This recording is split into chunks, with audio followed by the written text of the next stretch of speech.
Hello friends, ಇವತ್ತಿನ ಸಂಚಿಕೆಯಲ್ಲಿ ಏನಾಯಿತು ಅಂತ ನೋಡ್ಕೊಂಡು ಬರೋಣ ಬನ್ನಿ. ಗಿರಿಜಾ ಮೀನಾ ದೇವಸ್ಥಾನದಿಂದ ಬರ್ತಿರ್ತಾರೆ. ಮೀನಾ, ದೇವ್ರ ದರ್ಶನ ಚೆನ್ನಾಗಾಯ್ತಲ್ವಾ ಅಂತಾರೆ ಗಿರಿಜಾ. ಹಾಂ ಅತ್ತೆ, ಈಗ ಸ್ವಲ್ಪ ಮನಸ್ಸಿಗೆ ಸಮಾಧಾನ. ಕೇಶವನ ಮನಸ್ಸು ಸರಿ ಹೋದರೆ ನನಗಷ್ಟೇ ಸಾಕು ಅಂತಾಳೆ ಮೀನಾ.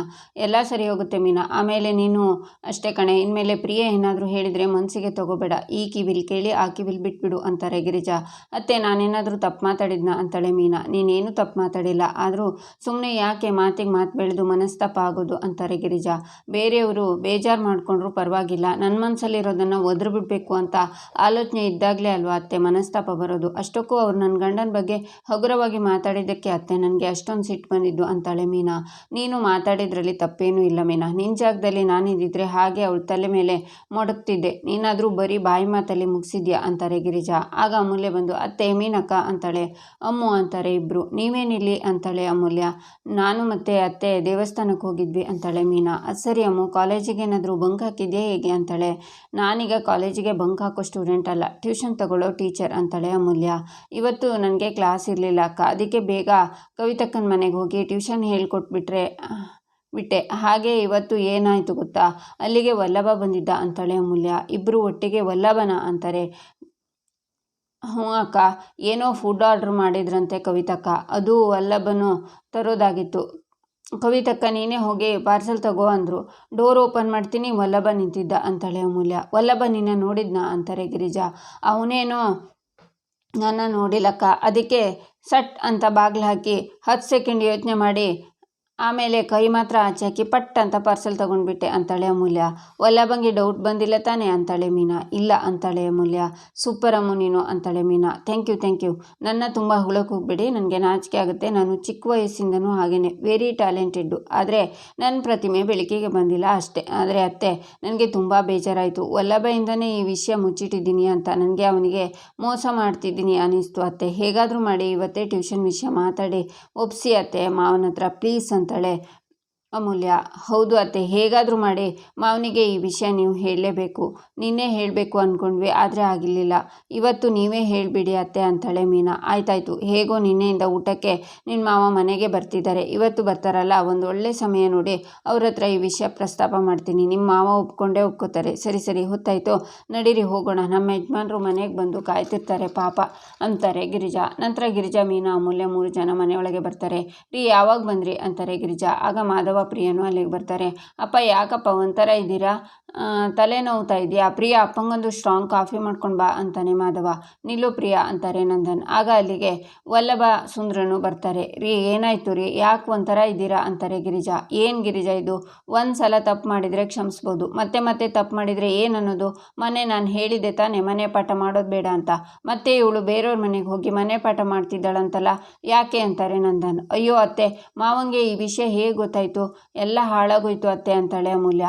ನನಗೆ ಗೊತ್ತಿತ್ತು ಈ ಕರಿಬೇಕು ಇಂಥ ಕಿತಾಪತಿ ಮಾಡ್ತಾಳೆ ಅಂತ. ಬೇಡ ಅಂತ ಎಷ್ಟು ಸಲ ಹೇಳಿದೆ ಅಂತ ವಲ್ಲಭ ಮನಸಲ್ಲೇ ಬೈಕೋತಾನೆ. ರೀ, ಅದೇನಾಯಿತು ಅಂದರೆ ನಿನ್ನೆನೇ ಈ ವಿಷಯ ನಿಮ್ಮ ಹತ್ರ ಮಾತಾಡಬೇಕು ಅಂತ ಬಂದ್ವಿ. ಆಗ ಅದ್ಯಾವುದೋ ದೊಡ್ಡ ಆರ್ಡ್ರ್ ಅಂತ ನೀವು ಫೋನಲ್ಲಿ ಮಾತಾಡ್ತಾ ಕೂತ್ರಿ, ಅದಕ್ಕೆ ಮಾತಾಡೋಕ್ಕಾಗಿಲ್ಲ. ಏನು ವಿಷಯ ಅಂದರೆ ನಮ್ಮ ಅಮ್ಮು ಏನಾದರೂ ಕೆಲಸ ಮಾಡಬೇಕು ಅಂತ ಅಂದ್ಕೊಂಡಿದ್ದಾಳೆ ಅಂತ ಗಿರಿಜಾ ಹೇಳುವಾಗ, ಸಾಕು ಗಿರಿಜಾ, ಅವಳು ಯಾಕೆ ಕೆಲಸ ಮಾಡಬೇಕು ಅನ್ನೋ ಕಾರಣ ನಾನು ನಿನ್ನ ಹತ್ರ ಕೇಳಿಲ್ಲ. ನಾನು ಇಷ್ಟೆಲ್ಲ ಹೇಳಿದ್ದು ನನ್ನ ಬೆನ್ನ ಹಿಂದೆ ಯಾಕೆ ಇದನ್ನೆಲ್ಲ ಮಾಡ್ತಿದ್ದೀರಾ ಅಂತ ಪ್ರಶ್ನೆ ಮಾಡ್ತಿದ್ದೀನಿ ನಾನು.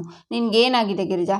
ಇಷ್ಟು ದಿನ ನಾನೇನಾದರೂ ಬೇಡ ಅಂದರೆ ನೀನು ಬೇಡ ಅಂತ ಸುಮ್ಮನೆ ಇರ್ತಿದ್ದೆ. ಈಗ ಬೇಡ ಅನ್ನೋದು ಬಿಟ್ಟು ಅವ್ರ ಜೊತೆ ಸೇರಿಕೊಂಡು ಕದ್ದು ಮುಚ್ಚಿ ಏನೋ ನಡೆಸ್ತಿದ್ಯಾ ನೀನು. ಒಂದು ಮನೇಲಿ ದೊಡ್ಡವರಿಗೆ ಗೊತ್ತಾಗದೇ ಇರೋ ಥರ ಚಿಕ್ಕವ್ರು ಏನಾದರೂ ಮಾಡಿದಾಗ ಅದನ್ನು ತಪ್ಪು ಅಂತ ಹೇಳೋ ಸ್ಥಾನದಲ್ಲಿ ಇರೋ ನೀನೇ ಇವ್ರ ಪರ ವಹಿಸ್ತಿದ್ಯಾ ಅಂದರೆ ಏನರ್ಥ?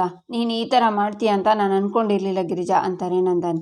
ಮಾವ, ಅದು ಹಾಗಲ್ಲ. ಅಮೂಲ್ಯನಿಗೆ ಈಗ ಕ್ಲಾಸ್ ಕಮ್ಮಿ ಇರುತ್ತೆ, ಅದಕ್ಕೆ ಅವಳು ಟ್ಯೂಷನ್ ಮಾಡಿದರೆ ಚೆನ್ನಾಗಿರುತ್ತೆ ಅಂತ ಅವಳು ದುಡಿಬಹುದಲ್ವಾ, ವಲ್ಲಭಂಗೂ ಸ್ವಲ್ಪ ಸಹಾಯ ಆಗುತ್ತೆ ಅಂತ ಇವಳು ಅಂದ್ಕೊಂಡಿದ್ಲು. ನಮ್ಮ ಮನೇಲಿ ಟ್ಯೂಷನ್ ಮಾಡೋದು ನಿಮಗೆ ಇಷ್ಟ ಆಗಲ್ಲ ಅಲ್ವಾ ಮಾವ, ಅದಕ್ಕೇ ನನ್ನ ಫ್ರೆಂಡ್ ಮನೇಲಿ ಟ್ಯೂಷನ್ ಮಾಡು ಅಂತ ನಾನೇ ಹೇಳಿದೆ. ನನ್ನ ಫ್ರೆಂಡ್ ಮಗಳಿಗೂ ಟ್ಯೂಷನ್ ಟೀಚರ್ನ ಹುಡುಕ್ತಾ ಇದ್ರು, ಹಾಗೆ ಅವ್ರ ಏರಿಯಾದಲ್ಲಿರೋ ಮಕ್ಕಳಿಗೂ ಟ್ಯೂಷನ್ ಟೀಚರ್ ಬೇಕಿತ್ತು, ಅದಕ್ಕೆ ಅಂತಾಳೆ ಮೀನಾ. ಆಗ ಕೇಶವನು ಬರ್ತಾನೆ. ಅಲ್ಲ ಮೀನಾ, ಈ ಮನೇಲಿ ಹಿರಿಯ ಅಂತ ನಾನಿದ್ದೀನಿ ತಾನೆ, ಏನಾದರೂ ಮಾಡಬೇಕಾದ್ರೆ ನನಗೊಂದು ಮಾತು ಹೇಳಬೇಕು ಅಂತ ನಿನಗೆ ಗೊತ್ತಾಗ್ಲಿಲ್ವಾ ಅಂತಾರೆ ನಂದನ್. ಅಯ್ಯೋ ಮಾವ, ನಿಮಗೆ ಹೇಳದೆ ಇರ್ತೀನಾ, ನಿಮಗೆ ಹೇಳಬೇಕು ಅಂತಲೇ ಇದ್ವಿ ಅಂತಾಳೆ ಮೀನಾ. ಸಾಕು ಮೀನಾ, ನಿನ್ನ ಕಾರಣಗಳನ್ನು ಕೊಡೋದನ್ನು ಚೆನ್ನಾಗಿ ಕಲ್ತಿದ್ಯಾ ಮೀನಾ. ನೀನು ಈ ಮನೆಗೆ 2ನೇ ಸೊಸೆ ಆದರೂ ಹಿರಿ ಸೊಸೆ ಸ್ಥಾನ ಕೊಟ್ಟಿದ್ದೀನಿ ನಾನು. ಯಾಕೆ ಹೇಳು, ನಿನ್ನಲ್ಲಿರೋ ಗುಣ ನೋಡಿ, ನಿನಗಿರೋ ಜವಾಬ್ದಾರಿ ನೋಡಿ. ಆದರೆ ನೀನು ಅದನ್ನೆಲ್ಲ ಮರ್ತೇ ಬಿಟ್ಟಿದ್ಯಾ. ನಿನ್ನಲ್ಲಿರೋ ಒಳ್ಳೆ ಗುಣಗಳನ್ನು ಬೇರೆಯವರು ಕಲ್ತ್ಕೊಳ್ಳಿ ಅಂತ ನಾನು ಅಂದ್ಕೊಂಡೆ, ಆದರೆ ನೀನು ಅವ್ರು ಮಾಡೋ ತಪ್ಪುಗಳಿಗೆ ಉತ್ತೇಜನ ಕೊಡ್ತಾ ಇದೆಯಾ. ನೀನು ಈ ಮನೆಗೆ ಬಂದ ಮೇಲೆ ಈ ಮನೇಲಿ ಅತಿರೇಕಗಳು ಜಾಸ್ತಿ ಆಗ್ತಿದೆ. ನನಗೆ ಚೂರು ಇಷ್ಟ ಆಗ್ತಿಲ್ಲ ಮೀನಾ. ನಿನ್ನಿಂದಾಗಿ ಈ ಮನೇಲಿ ಹುಚ್ಚಾಟಗಳು ಜಾಸ್ತಿ ಆಗ್ತಿದೆ. ಅದಕ್ಕೆಲ್ಲ ನಿನ್ನ ಬೆಂಬಲನೇ ಕಾರಣ ಅಂತಾರೆ ನಂದನ್. ಆಗ ಕೇಶವ ಸಿಟ್ಟಿಂದ ಕೈ ಮುಷ್ಟಿ ಮಾಡ್ತಾನೆ.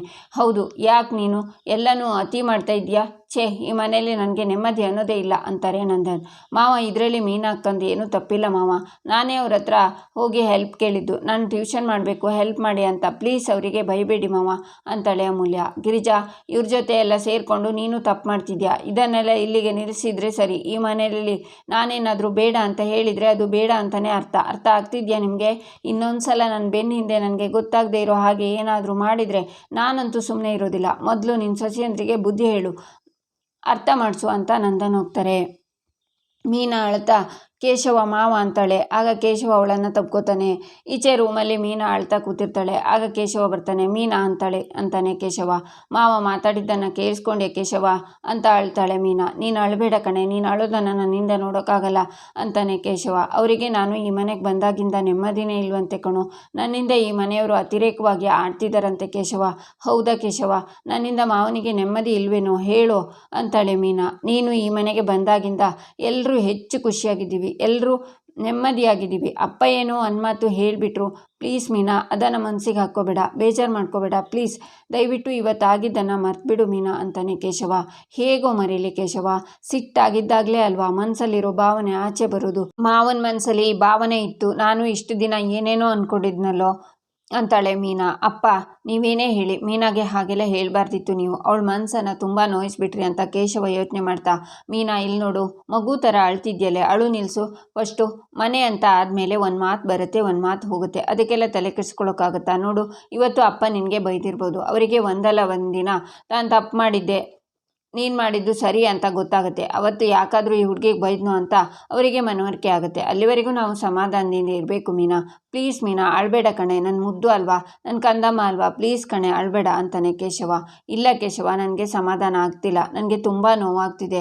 ಮಾವನನ್ನು ಮೆಚ್ಕೊಂಡಿದ್ದಾರೆ, ಎಷ್ಟೊಂದು ಅರ್ಥ ಮಾಡ್ಕೊಂಡಿದ್ದಾರೆ ಅಂತ ನಾನು ಅಂದ್ಕೊಂಡಿದ್ದೆ ಗೊತ್ತಾ. ಎಷ್ಟೊಂದು ಸಲ ಮಾವನನ್ನು ಹೊಗಳಿದ್ರು ಕೂಡ ಗೊತ್ತಾ. ನನಗೆ ಇವತ್ತು ಹೇಗೆ ಅನಿಸ್ತಿದೆ ಗೊತ್ತಾ ಕೇಶವ, ಎತ್ತರದ ಜಾಗಕ್ಕೆ ಕರ್ಕೊಂಡು ಹೋಗಿ ದಿಢೀರ್ ಅಂತ ನೂಕಿದ ಹಾಗಿದೆ. ಅಷ್ಟು ನೋವಾಗಿದೆ ಕಣೋ. ಅವತ್ತು ನನ್ನ ಆರತಿ ಮಾಡಿ ಮನೆಗೆ ತುಂಬಿಸ್ಕೊಂಡ್ರಲ್ಲ, ಅವತ್ತು ಹೇಳಿದರು ಪ್ರತಿ ಮನೇಲೂ ನಿಂತರ ಸೊಸೆ ಇದ್ದರೆ ಎಲ್ಲ ಮನೆ ನಂದಗೋಕುಲ ಆಗಿರುತ್ತೆ ಅಂತ. ಆದರೆ ಇವತ್ತು ಮಾವ ಅದಕ್ಕೆ ತದ್ವಿರುದ್ಧವಾಗಿ ಮಾತಾಡಿದರು. ಇದರಲ್ಲಿ ನಾನು ಯಾವ ಅಭಿಪ್ರಾಯನೂ ತಗೊಳ್ಳಿ ಕೇಶವ ಅಂತಾಳೆ ಮೀನಾ. ಅಪ್ಪ ಸಿಟ್ಟಲ್ಲಿ ಏನೋ ಹೇಳಿದರು ಬಿಡು ಮೀನಾ. ಆದರೆ ಒಂದು ಮಾತು ಹೇಳ, ನಿನ್ನಂಥ ಸೊಸೆ ಪಡೆಯೋದಕ್ಕೆ ಈ ಮನೆ, ನಿನ್ನಂಥ ಹೆಂಡತಿ ಪಡೆಯೋದಕ್ಕೆ ನಾನು, ನಿನ್ನಂಥ ಮನೆ ಮಗಳನ್ನು ಪಡೆಯೋದಕ್ಕೆ ಈ ಕುಟುಂಬ ಪುಣ್ಯ ಮಾಡಿರಬೇಕು ಮೀನಾ ಅಂತಾನೆ ಕೇಶವ. ಈಚೆ ನಂದನ್ ರೂಮಲ್ಲಿ ಕೂತಿರುವಾಗ ಗಿರಿಜಾ ಬಂದು, ರೀ ನೀವು ಏನೇ ಹೇಳಿ, ಇವತ್ತು ಮಕ್ಕಳ ಹತ್ರ ಮಾತಾಡಿದ್ದು ನನಗೆ ಚೂರು ಇಷ್ಟ ಆಗಲಿಲ್ಲ ರೀ. ಅಮೂಲ್ಯ ಏನು ನಿಮ್ಮ ಹತ್ರ ವಿಷಯ ಮುಚ್ಚಿಟ್ಟು ಟ್ಯೂಷನ್ ಮಾಡಬೇಕು ಅಂತ ಅಂದ್ಕೊಂಡಿರಲಿಲ್ಲ ರೀ. ನೀವು ಕೋಪ ಮಾಡ್ಕೊಂಡ್ರಿ. ಒಂದೇ ಕಾರಣಕ್ಕೆ ಅವಳು ಟ್ಯೂಷನ್ ಮಾಡೋದನ್ನು ಬಿಟ್ಟೇ ಬಿಟ್ಲು. ಆದರೆ ಈಗ ಅವಳು ಬೇರೆಯವ್ರ ಮನೆ ಟ್ಯೂಷನ್ ಮಾಡೋದಕ್ಕೆ ಹೋಗ್ತಿದ್ದಾಳೆ. ಇದಕ್ಕೆ ಕಾರಣ ಇಷ್ಟೇ ರೀ, ವಲ್ಲಭಂಗೆ ಸಹಾಯ ಆಗಬೇಕು ಅಂತ. ವಲ್ಲಭ ಪ್ರತಿ ರಾತ್ರಿ 11 ಗಂಟೆಗೆ ಮನೆಗೆ ಬರ್ತಾ ಇದ್ದಾನ್ರಿ. ಇವಳು ಟ್ಯೂಷನ್ ಮಾಡೋದ್ರಿಂದ ವಲ್ಲಭಂಗೆ ಸ್ವಲ್ಪ ಸಹಾಯ ಆಗುತ್ತೆ ಅಂತ ಅಂದ್ಕೊಂಡಿದ್ದಾಳೆ.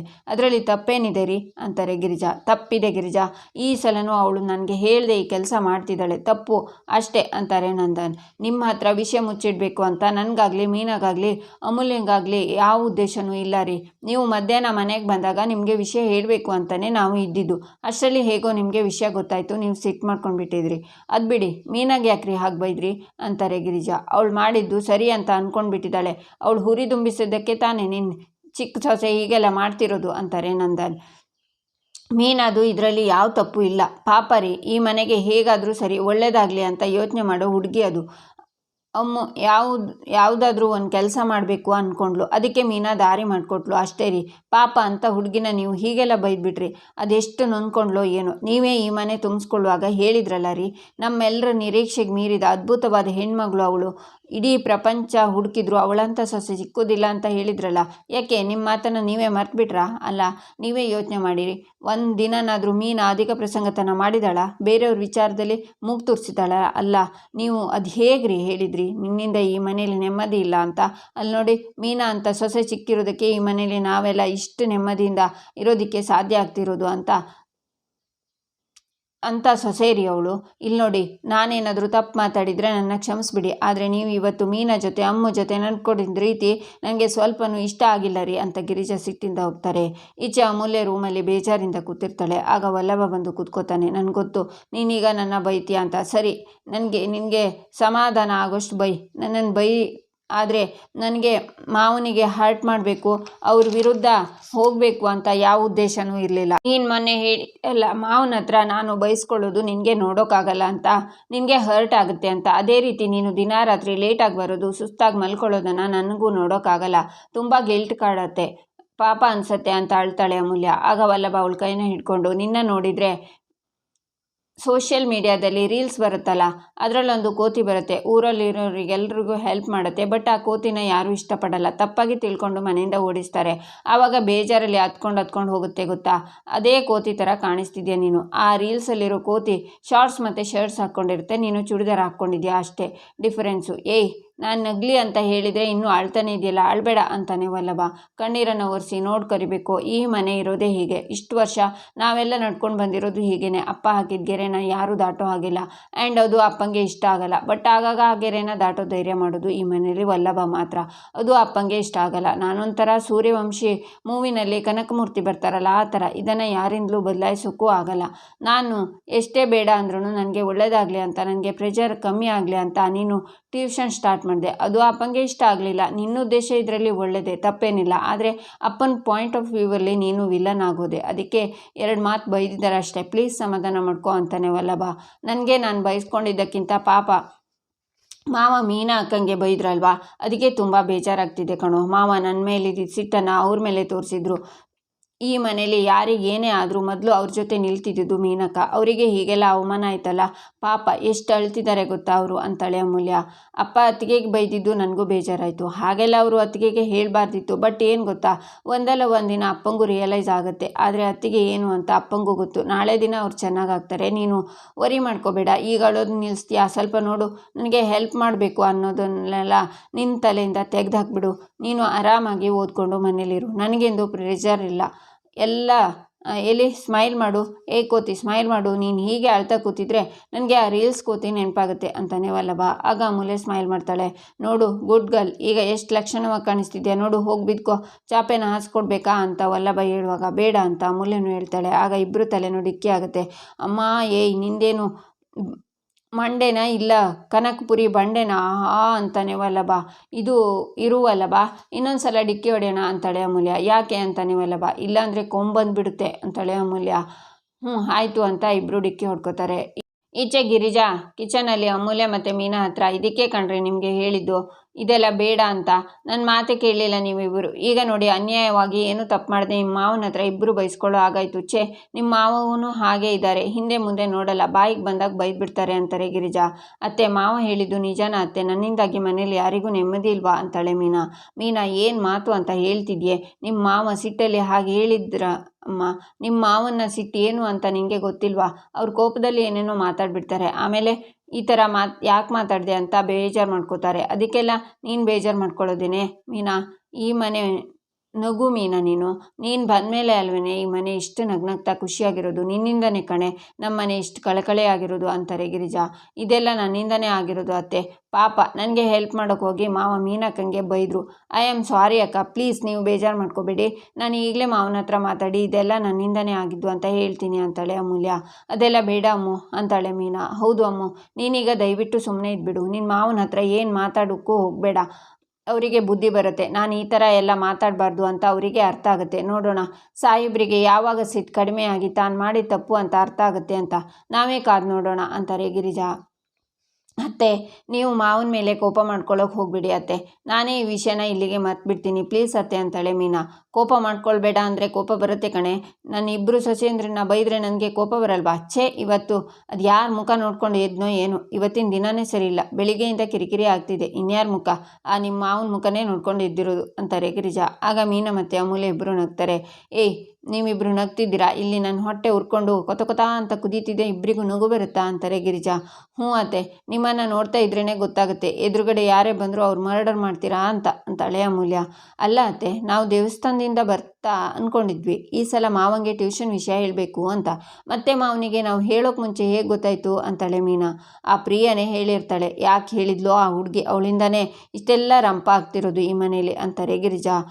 ಇನ್ನು ನಾನು ಮಾತ್ರ ಸುಮ್ಮನೆ ಇರಲ್ಲ ಅತ್ತೆ ಅಂತಾಳೆ ಅಮೂಲ್ಯ. ನಾನು ಅಷ್ಟೇ ಅತ್ತೆ, ಪಾಪ ಹೋಗಲಿ ಅಂತ ಸುಮ್ಮನೆ ಇದ್ದೆ. ದಿನದಿಂದ ದಿನಕ್ಕೆ ಇದ್ಯಾಕೋ ಜಾಸ್ತಿನೇ ಆಗ್ತಿದೆ, ನಡಿಯಮ್ಮು ಅಂತಾಳೆ ಮೀನಾ. ಇಬ್ಬರು ಪ್ರಿಯ ರೂಮಿಗೆ ಎಂಟ್ರಿ ಕೊಡ್ತಾರೆ. ನಾನು ಹೋಮ್ ಟ್ಯೂಷನ್ ಮಾಡ್ತಾ ಇರೋ ವಿಷಯ ನಾನೇ ಮಾವನಿಗೆ ಹೇಳಿದೆ, ಅವ್ರಿಗೆ ಹೇಗೆ ಗೊತ್ತಾಯಿತು ಅಂತಾಳೆ ಅಮೂಲ್ಯ. ಅಮ್ಮು ಟ್ಯೂಷನ್ ಮಾಡೋ ವಿಷಯ ನನಗೆ, ಅಮ್ಮುಗೆ, ಅತ್ತೆಗೆ ಮತ್ತು ನಿಮಗೆ ಇಷ್ಟೇ ಗೊತ್ತಿದ್ದಿದ್ದು. ನಾವು 3 ಜನ ಹೇಳಿಲ್ಲ ಅಂದಮೇಲೆ ಇನ್ಯಾರು ಹೇಳಿರ್ತಾರೆ?